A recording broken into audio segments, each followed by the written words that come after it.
इस ईद कुर्बान पर जब पूरा आलम इस्लाम सुन्नत इब्राहीमी की पैरवी में बारगाह इलाही में जानवरों की कुर्बानियाँ पेश कर रहा है, ऐसे में उम्मत मुसलमान का अजीम लीडर अपनी बावफा अहलिया और नज़रियाती कारकुनान समेत अपनों से दूर जेल की काल कोठड़ी में अपनी आज़ादी और आराम को अपनी कौम की हकीकी आज़ादी पर कुर्बान कर रहा है।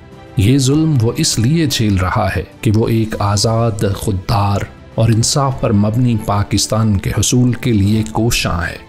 ये कुर्बानी किसी मनसब या इक़्तिदार की नहीं, बल्कि ग़ुलामी के शिकंजे से आज़ाद, खुददार पाकिस्तान के हुसूल की है। ये ईद हमें याद दिलाती है कि कुर्बानी महज जानवर ज़िबाह करने की रस्मी अदायगी नहीं, बल्कि बातिल को शिकस्त देने के लिए अपने नफ्स, अपनी आसाइश और अपनी आज़ादी को बड़े मकसद के लिए कुर्बान करना भी है। सलाम है धरती के उन अजीम सपूतों को जो ईद के दिन भी इस जद्दोजहद से पीछे नहीं हटे और अजीम कुर्बानी देकर तारीख में अपना नाम सुनहरी अल्फाज में लिखवा रहे हैं। ये कुर्बानी कौम पर कर्ज है।